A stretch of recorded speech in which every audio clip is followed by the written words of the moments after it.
So this is another very timely video from me. I am about 4 months late to this Star Wars Visions thing. I mean, I had seen it when it came out, but I'm now rewatched it and I thought, you know what? Let's do something different. Let's experiment, because I'm experimenting with a new format. I've never done a tier maker before. I've never done one at all, never mind just on video. I've never done it at all. And I am testing new equipment, and I'm also testing out how quickly I can sort of get a video out on time. I even got the Chewbacca Christmas jumper on. For those who don't know Star Wars Visions, oh, by the way, don't mind the... You know what? I hope that effect works because I tested it once and it came out okay. So Star Wars Visions was a Disney Plus series that had a bunch of anime studios, Japanese anime studios basically. They were given creative freedom to produce a bunch of short films in the Star Wars universe, and they were just allowed to go ham with everything, and they did. I think most people were pretty pleased with how they came out. Obviously, Star Wars has a lot of history of like influences from Japanese cinema, Akira Kurosawa and samurai films in general. If you look at The Hidden Fortress, which is a Kurosawa film, there's basically the blueprint for the first Star Wars film, A New Hope. You've got a hero going into a heavily fortified enemy camp to rescue a princess, and he's got a couple of like bumbling sidekicks for like comedy relief, which is essentially what Star Wars is when they go into the Death Star and rescue Princess Leia and everything. So Star Wars Visions was an opportunity for Star Wars to really revisit those Japanese influences that it had by letting anime studios, Japanese filmmakers create their own thing for Star Wars, just as a bit of a celebration, and it was a lot of fun. So what I'm going to do is go through each of these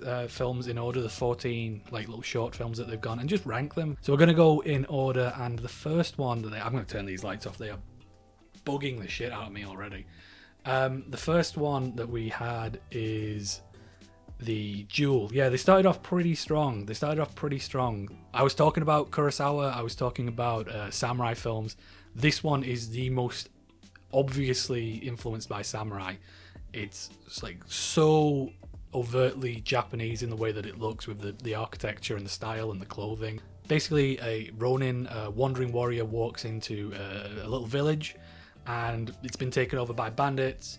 The villagers tried to fight back, but they're beaten by the Sith leader who's controlling these bandits, and then the main character just kicks everyone's arse and saves the day, which is the typical badass walks into town, like Western or Samurai or Mad Max. There's all sorts of derivatives of it, but it's a very samurai sort of story.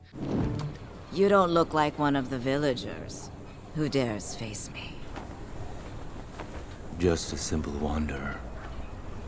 You've got the desaturated sort of monochromatic palette, and all these grainy textures that make it feel like it's from the 1950s in a way. And it also not having a lot of color gives pop to the sabers, the lightsabers during the fights. So that's really cool. It's just sort of a very cool little film. You've even got like Straw Hat D2, which is a very nice touch. We're very big fans of that. I like how they take some liberties with some typical Star Wars stuff, like the parasol saber, and the hero being essentially a reverse Grievous, who's a good guy who collects the sabers of Sith who he defeats, is probably about the most badass idea for a Star Wars hero that you could ever have. So I really like that. And yeah, it's a solid start, and it's going straight into the A tier. There's a pretty good way to start things off. Second episode was Tatooine Rhapsody by Studio Colorido, and it could not be any further from the first one. It's about a Padawan evading Order 66 and joins a rock band with Jabba the Hutt's nephew, who is on the run from Boba Fett for evading or for leaving the Hutt Syndicate. Thank you so much! We are your band, Star Waver, on Flaming Rumble Bass! Yee! It's very cutesy in its art style, and just sort of its story and tone in general it's pitching at a younger audience. It's got like a slice of life feel to it. It's not action oriented really at all. And they strike a deal with Jabba to play one last song at the stadium before the nephew is executed, which would have been a very odd experience, I imagine, for anyone in attendance, but Jabba lets him live. They go, and it's a happy ending. It's probably one of the weaker episodes of the whole series, the whole Star Wars Visions thing in general. I'm gonna put that into D tier. There's just It's nice, it's inoffensive, it's cutesy, but compared to some of the others that I've seen, I don't think it ranks that highly. Moving on to the third one, and we have The Twins by Studio Trigger. And if you know anything about Studio Trigger, I'm pretty sure you're getting exactly what you expected. The Twins is basically Hiroyuki Imaishi just going absolutely balls to the wall with everything Trigger, but doing it in a Star Wars setting. You've got all the big warped perspectives and all the crazy angles. You've got twin Star Destroyers linked by this single death cannon in the middle.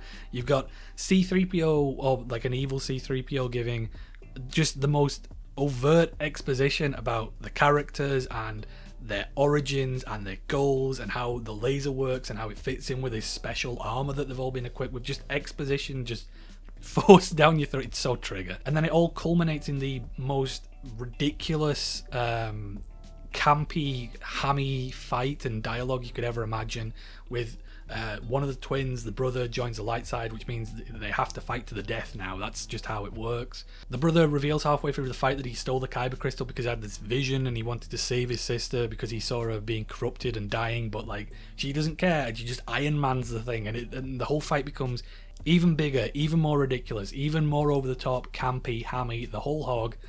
Did you forget Kare? We are twins born from the dark side of the Force. We were made to bring back order with this power that transcends even death itself. Must I remind you of the purpose of your birth? She Iron Mans the Kyber crystal and turns into this Sith-topus, and then he beats her by flying at her with hyperdrive while, you know, holding his lightsaber in space, and it's so much. Not really narratively strong. It's all banking on the visuals, which I think is what Trigger have become really. If you've seen like the likes of Premiere and Kill the Kill, it's all about the visuals first, and sometimes the story works, sometimes it doesn't. I don't think there's a ton going on here that isn't the visuals. I mean, the visuals are appreciated, but I don't think there's that much going on under the hood, so I'm going to place this one into C tier for me. Not Trigger's best work, but it's fun. You can't deny that. The next one I've got on the list is the Star Wars Kabuki, which was a 45-minute play produced by genuine Kabuki actor Ebizu Ichikawa. It is based on Kylo Ren's story over the first two movies in the sequel trilogy, so Force Awakens and The Last Jedi. And you can definitely tell that it's based on Kylo Ren with the absolute sweet Kylo Ren poster that they produced for it. Like, I would have that. I would genuinely have that. You can also tell that it's a genuine Kabuki by the fact that it was blessed by real monks and everything. Buddhist, Shinto. I'm not entirely sure, to be honest. It's maybe a little bit different to the other episodes of Visions, but it does fit in, as in it revisits Star Wars' Japanese influences and sort of integrates it with a traditional Japanese art form.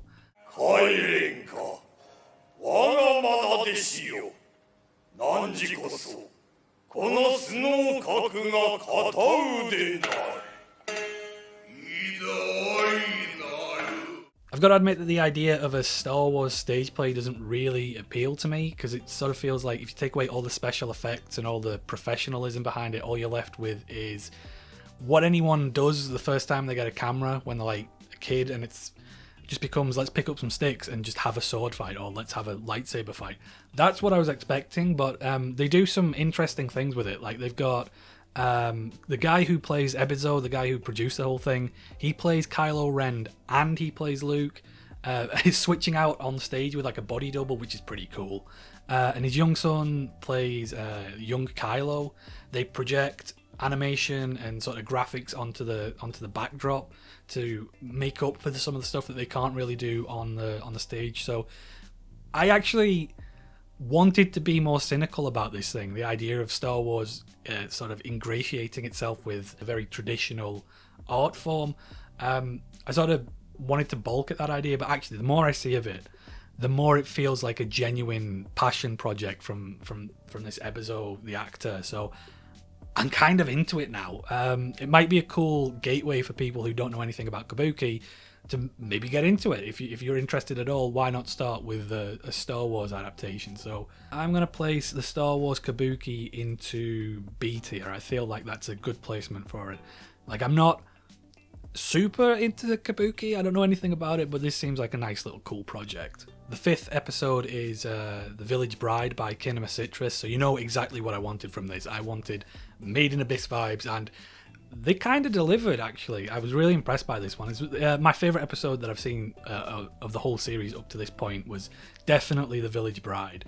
You've got these Force users surveying this forest planet, and then there's this young couple who are climbing up a mountain. The groom is carrying the bride on his back as part of this like religious or cultural ritual thing, and they activate this like Force rock. It's very Princess Mononoke. It's very communing with nature and the spirits of the world and all that sort of stuff. They access like the memories of the planet, and you got these raiders who are interrupting their like cultural practices and the traditions that they have, and their links to nature are what sort of like keeping the culture and the spirit of the forest alive and all that sort of stuff. Also, what's cool is that the raiders have repurposed separatist droids, which is a nice little touch. That like the separatists were on this planet and they sort of started this whole issues with disrupting the natural order of things, and then these raiders have come in afterwards and sort of taken on that position themselves by repurposing the droids to take over these villages. They take the chief's granddaughter hostage, and so the other granddaughter, the sister of the bride, stages like this rescue attempt but gets caught. It's not entirely dissimilar from the first one. Main character is a Force wielder, a Jedi, and just kicks everyone's ass and saves the day. The difference with this one, I think, is primarily the score. The music is Kevin Penkin, so you know that the score is going to be amazing. It's the guy who did, like I said, Made in Abyss. It contributes to that whole feel. His score is absolutely perfect with the tone, the action, everything that's happening. What are you? Some kind of a monster? I am a Jedi. I genuinely love this short. So this is a easy S tier for The Village Bride. Easy S tier. Our first S tier. So we've got 1 in all the categories. That actually lines up pretty nicely so far. Next on the list is, what is it? It's the George Lucas 1987-1988 Panasonic adverts, an absolute real avant-garde option to put into this series here. I really think this is worth just seeing.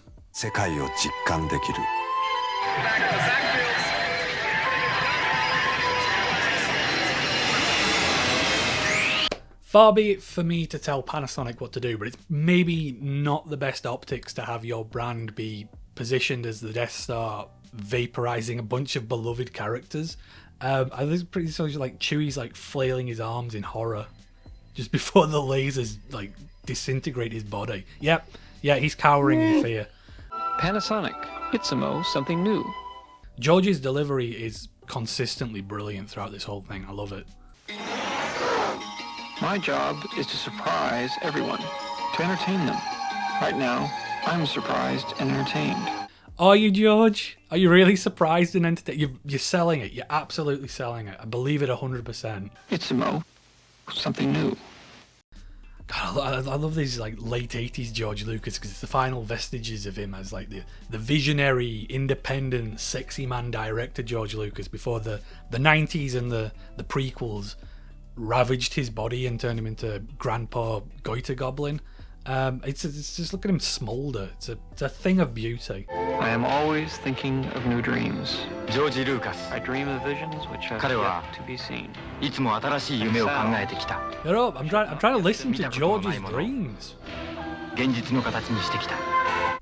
What is that? What is that, George? Little playful little. What is that? Let's have a look at that again. What is that? Look at that. Ewoks, George. Ewoks, are these your dreams? Are these your dreams? Is this what you dream of? Frolicking with Ewoks in a straw field, in a hay field?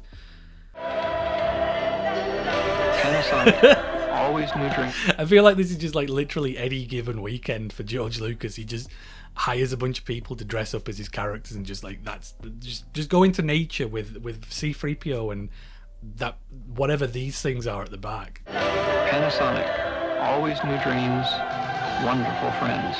What friends, George? What friends? What are you even selling? Like, where's the product? This is a lifestyle ad. Like this is a lifestyle that Panasonic is selling, that you can be like this. These could be your friends. This is my creation. Call him Sparky. Please end my pain. High vision. What's with the murder music? Why have they edited that? Why have they filmed that and edited it like that George has just like committed a murder? That's a choice. That is a choice. It's a modern picture. High vision. それは現代の絵巻だ。 Throughout our history, いつの時代も人。 Why hire him to record lines if you're just gonna dub over him? Like, what's the point? I don't even understand what's happening with these adverts anymore.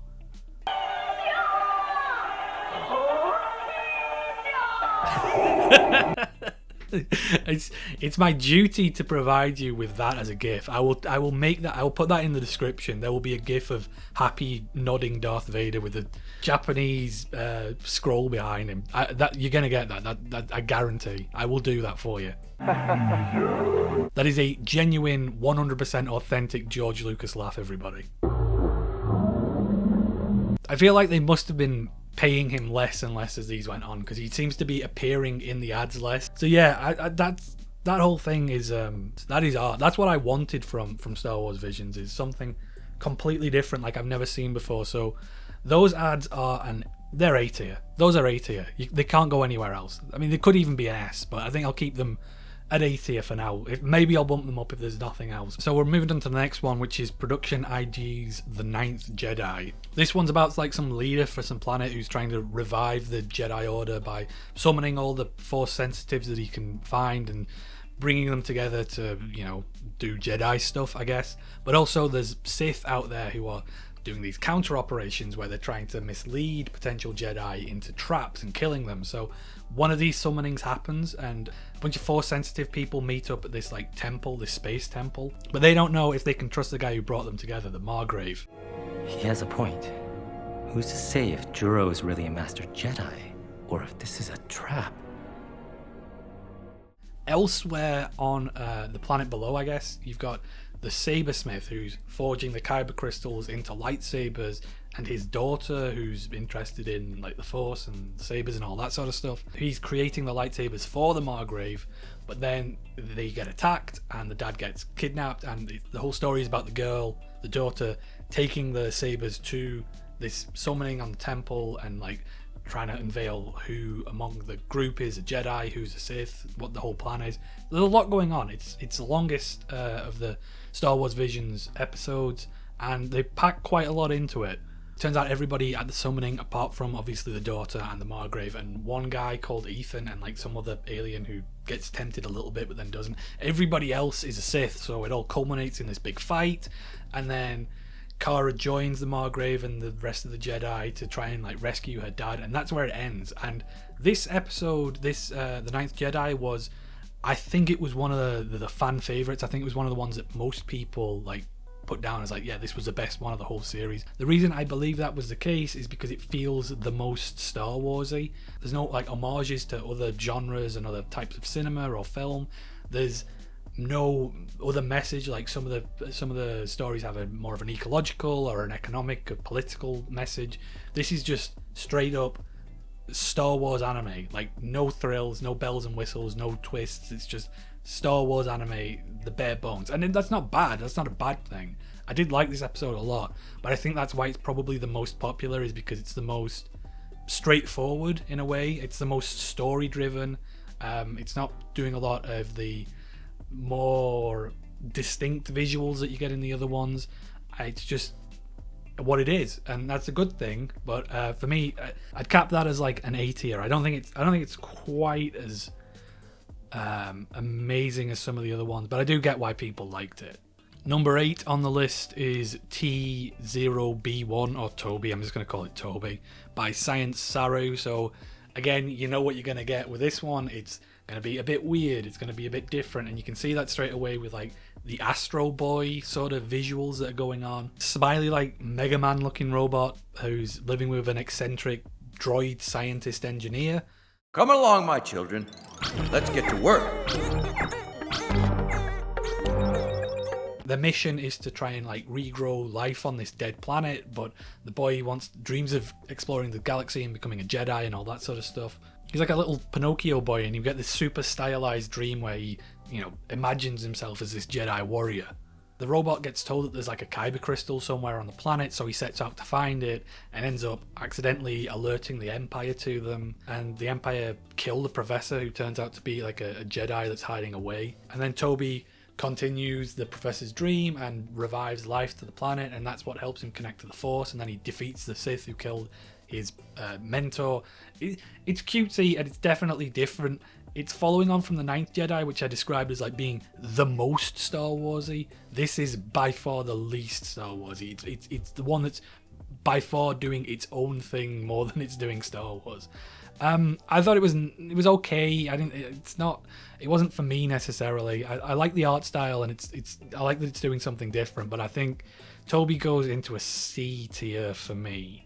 Number 9 on the list is the unforgettably titled 23 minutes of unedited newsreel footage from Star Wars' 1978 promotional events in Tokyo, which doesn't get off to the best start because already a minute in and they're focusing on the wrong movie. We get to see Mark Hamill attending a conference with the Tokyo press. I'll be honest, he doesn't really seem to know what's happening, but I doubt that's being helped by the fact that he's sat next to the freshly unfrozen corpse of Abraham Lincoln. Mark attends a TV interview where he similarly seems very confused. He stands next to an enthusiastic man who might be conducting a drug deal, also seems confused. After the TV interview and the press conference, we get a street parade, which is nice, but not particularly very Star Warsy. That's better. That is better. Here come the heroes, our discount Han, Luke, and Leia. Han just straight up has a revolver. Like, it's not even a space gun. I know his gun in Star Wars is based off a real gun, but like you can see Leia's got like the big bulbous like ray gun end. Han is just wielding a firearm in public. Why did they get the shortest actor to play the Wookiee? Like 5'2" backer, and he has definitely seen better days. He needs a groomer. UFO? Is this supposed to still be Star Wars? I don't know. I have no idea. This is the thing about like early Star Wars before it became this like phenomenon that it is now. Especially, the further you get away from like the West.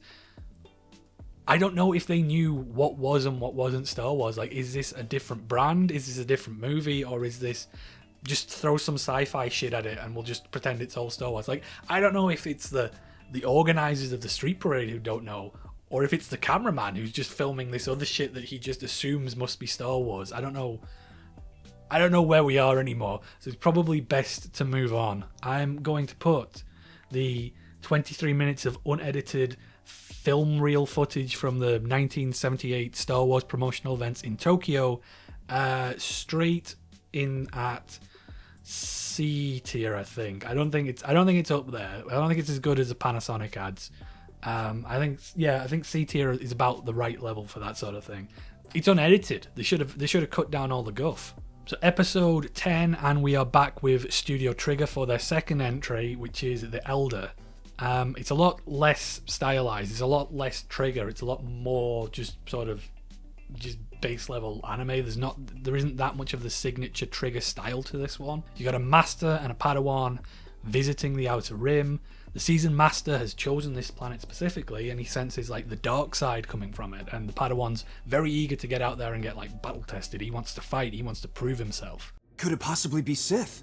If so, I'm ready to fight. No, it cannot be Sith. It's been hundreds of years since they were destroyed. But whatever it is, we need to investigate. If it's that dark, fighting would be the only way to do that. There's much eagerness from you, Dan. I sort of get like Samurai Champloo vibes a little bit, but not as stylized, obviously. Not as much going on. There's essentially they'll land on this planet and there's a suspicious old man who's visiting, and they suspect he might be a Sith. And then they find out he has a lightsaber, and then they find out he has a Sith ship, and so they deduce that he's a Sith, and they confront him, and he's a Sith, and then they fight. And it's like it's so bare bones. There's like, I know there's a couple of the other ones that I've ranked like fairly highly that didn't have that much going on. Like the Duel was pretty much straightforward, a setup with the going into town, finding the bad guys, beating them up. Princess Bride, the Forest Bride. What's it called? That one, the Village Bride. The Village Bride, also similar sort of thing where they just go into the town. Here's the bad guys. Let's fight. Let's get it on. But those ones have, in my eyes, more style. Like the Duel is just like super stylish. It just looks amazing, every frame of it. And the Village Bride again has more going on with like how it's building up its setting. It created this interesting little village and their interactions with the natural world, and obviously Kevin Bacon's music is amazing. This one is simple but doesn't have a whole lot going on, so I can't really rank this higher than a D for me. It's about that level, and it's kind of two duds from Trigger, if I'm being honest. I think they could have done more with what they have. In at number 11 is Sea Chicken, and this I can't explain this, but you need to see it. I'm going to just show you it because that's the only way that you're going to understand anything.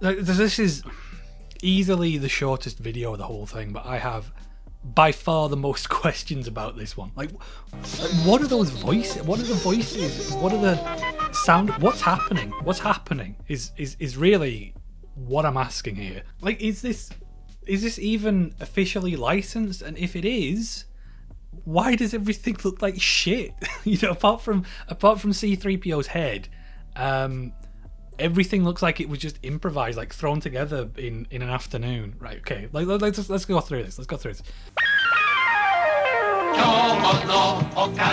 Right. First of all, that's supposed to be Han, Luke, and Leia, but it's not even remotely close. It's a completely different ballpark. Like, nothing about this is recognizable as being Star Wars until you see C-3PO's helmet, like the mask. That did somebody just have that as like a Halloween mask, and then they decided to build an entire advert around it, an entire commercial around just having this mask somewhere, or what? Because if this is like an official tie-in with, well, Star Wars, it wouldn't have been Disney, it would have been Star Wars or 20th Century Fox or whatever it was. Why did they let Darth Vader dress like what is that stuff supposed to be? They've got Darth Vader helmet, so they have got a Darth Vader helmet. What is that? What is Chewbacca doing there? The Stormtrooper helmet looks okay. They've got lights. I'm guessing. I don't know. I don't know how they let this look the way that it is and sound the way that it is, and I don't know what message they're supposed to be sending with this. The only thing I'm getting from this, the only thing I can infer, is that Japan, it seems, didn't escape the 1970s trend of making food look as unappealing as physically possible. Like this is maybe that's why they're doing it. Maybe it looks like alien food. This is something else. This is wild. This is an easy S tier. This Sea Chicken S tier. Easiest decision in my life. Episode 12 is Lop and Ocho by Geno Studio, and we started off with this narration about how this is a planet that was underdeveloped and had natural resources, and they actually invited the Empire to join their planet and to industrialize for the economic benefits, but that's causing ecological disasters, and it's the Empire basically taking control slowly, gradually. I think that's a really interesting setting for a story in Star Wars, because you have so many where it's just like the Empire comes down and they conquer. This is about a planet that elected to join the Empire themselves for the economic benefits, so you set up that more sort of morally grey economic setting where people are struggling and they're poor, so they want the monetary benefits of being part of the biggest economic power in the galaxy, but also you got to trade that off against the control that the Empire will inevitably want to have over people's lives. The main character of this is Lop, who is an orphaned labourer who was brought to this planet by the Empire, and she's taken in by Ocho, who becomes her like stepsister, and her dad. They adopt Lop into their family, and they are this influential family within one of the cities on the planet. Skip 7 years later, and the dad is attacking the Empire because he's fed up with how they're running things. But the daughter, Ocho, is wanting to work with them because she's on the side of the economic benefits. So you set up that sort of like that's a real turmoil that a lot of countries have. Lop gets caught in the middle. Ocho rats out her dad to the Empire, and things things escalate from there. The dad entrusts Lop with the family lightsaber. This is my favorite of the Star Wars Vision shorts. Like visually, like I love the aesthetic, and I love the character design and the animation. Just very cinematic feel to it, and also has like a Cowboy Bebop, Blade Runner, grimy dystopian setting of this world. It's introducing some new ideas by having this whole economic angle to Star Wars, which I know the prequels tried to implement to limited success, but this one, and it still feels really Star Warsy because it's ultimately about this familial drama, this conflict within this family. This has nothing to do with her. I'm your daughter. She's not even a part of this family. If you truly believe that, then I failed you as a father. The dad ends up attacking the Imperials, and then Ocho is there to defend against their attack, and it turns into this fight. Lop gets caught in the middle, tries to defend her dad with a lightsaber. You get this big fight between the two sisters, and then Ocho flees, and I need more. Like, I know the Ninth Jedi also ended on this sort of like similar cliffhanger thing where people watched it and they were like, this could be a full series. I think Lop and Ocho could be a full series too. Like, I want more from these characters. I want more from this world. So we are following up Sea Chicken with Lop and Ocho also going into S tier, and we'll see if anything joins them or what else happens with this last 2 episodes. Next up is Akakiri, which is by Science Saru. So after they did the first one, which was Toby, they've got this one, which is called Akakiri. Very different from Toby. This one's a lot darker, whereas that was maybe the most kiddie. That one and maybe Tatooine Rhapsody were the most childlike of the Star Wars visions. This one's pretty dark. We've got a stranded Jedi who's fending off against raiders, rescued by a princess, and then the royal family were betrayed by a Sith, and they're going back to take their vengeance and take back their place in the royal family. It's got a very sketchy sort of flat art style. It's very visually distinct from a lot of the other episodes in the series. The Jedi who we've got as the hero is like plagued by these flashbacks from the traumatic event of when the Sith betrayed the family, and he's haunted by the sort of the trauma and the conflict that he's been through. The Jedi and the princess go back to the royal palace and fight off this Sith usurper who was the previous king's sister, who was tempted by the dark side and's taken over. During the fighting, the princess gets captured, which sort of triggers the main Jedi to fall to the dark side a little bit. That's what he was haunted by. That's what's in his dark flashbacks. In the midst of this fit of rage as he's given into the dark side, he inadvertently he is tricked into killing the princess, which is a nice twist. It's a pretty good twist to be put into like a 15-minute short. The usurper goes, I can save her if you join me as my apprentice, which is what ends up happening. They revive the princess, but he has to now join the usurper as they leave the planet. And it's a dark, tragic tale that's using some grounded, well-worn Star Wars concepts, like giving into the dark side and abilities that may appear unnatural. So they do really well with it. I think they do a pretty good job with that. What did you do, Kabuki? I did what had to be done. It's kind of a bummer to end the series on, I've got to admit. It's like they maybe should have not had that as the final episode. Oh no, they didn't. It wasn't the final one. That's fine. We've got another after this, so maybe they can end on a lighter note. But as for Akakiri itself, I will throw that into B tier. I don't think it was quite as good as the Ninth Jedi or the Duel, but I think it was better than the Science Saru first one, Toby, and I think it was better than the Trigger ones. So yeah, B seems about right. So we're on to our final episode of Star Wars Visions, and I think a lot of people will enjoy this. It is spiritual interviews with the guardian spirits of George Lucas and the spirits of Carrie Fisher. What? sorry, I'm sorry, what? Spiritual Interviews with the Guardian Spirit of George Lucas and Carrie Fisher, which is a book by Ryohei Okawa, better known as El Cantare, who is the leader of let's call them a spiritual group in Japan known as Happy Science, who promote positive thinking and the world can be changed through the power of positive thinking and nice thoughts. And one of their tenets in their group is that if you ever feel negative emotions, sadness, anger, jealousy, you go to hell. You go to there's no bones about it. So they're a cult. They are a cult. Happy Science is a Japanese cult that has a bunch of locations around the world. They're based in Japan, but they have extensions into like the US and Brazil and Israel. I think a few countries that have these like temples. The guy Ryohei Okawa, who describes himself as El Cantare, which I don't think that means anything. I think he just likes the sound of it.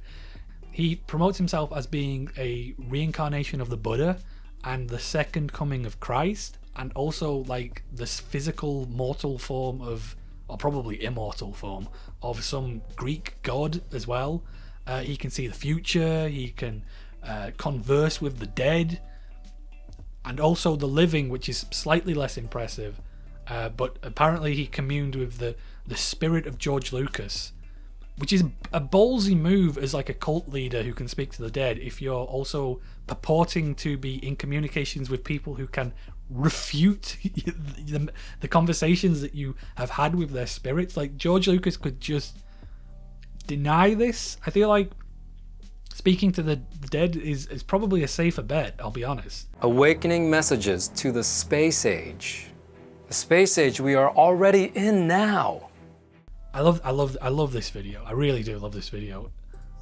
It's from Happy Science Official's YouTube channel, where they upload religiously. They upload all the time these like videos that no one's watching that are just full of the most insane bullshit. You just have to watch this one. This book here says, most enlightened one, the master of masters. What? There's these like schizophrenic cuts throughout this video where this guy Quan will just say things that don't mean anything, and he never puts them in context. Like the space age that we're living in right now, master of masters, most exalted. Like, what does any of this mean, Quan? Elaborate, please. This book also can only be written by one person. I mean, you could say that of most books, to be honest. Like, most books can only be written by one person, unless they are co-authored. This is the book Nothing. Can you see that? I don't know if the light's glaring off it, but it was written by Mick Inkpen. This book can only be written by one person. The name is the name is there. Like that's true of most books. I'm not a prodigious reader, but I understand authorship. Contains about Bushido, Zen Buddhism, and the true thoughts of Carrie Fisher and George Lucas. So I can't get over this speaking to George Lucas thing, because it's like one of the key benefits of promoting yourself as being able to speak to the dead is that, one, it's more impressive than speaking to the living, and two, they can't refute your lies. For example, one of the questions to George Lucas's guardian spirit was, many Star Wars fans said, if George Lucas directed the episodes 7, 8, and 9, the ending would be very different. But his answer was quite different from what the fans thought in this book.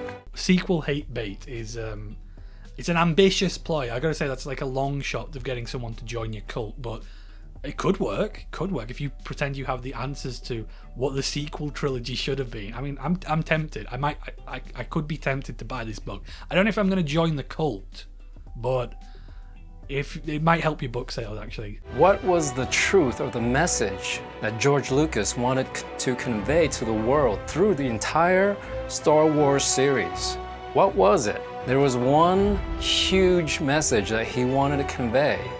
Is it join happy science? Could that possibly be the message that George Lucas was trying to convey? I don't know. I guess I'll have to read it and find out. He masterminded that. I mean, he said himself in this book, I am a Jedi Master. No, he didn't. I bet he didn't. I bet he never said that. I bet he didn't say that. I am a Jedi Master. And also, extra chapter with Leonardo DiCaprio.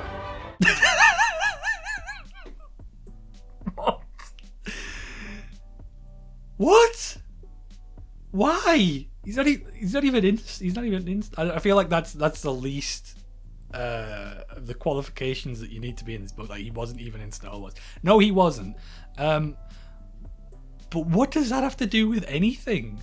Just throw another celebrity in there. I feel like this is like the interview with Harrison Ford from Bruno, where it's just like, Also, here I'm in Harrison Ford. Fuck off.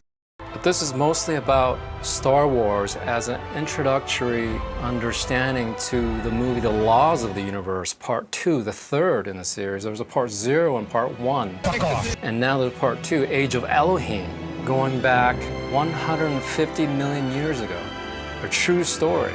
That sounds like crazy bullshit. I mean, primarily because it is, but I can put a little bit of context around that, in that this cult produces their own propaganda animated movies.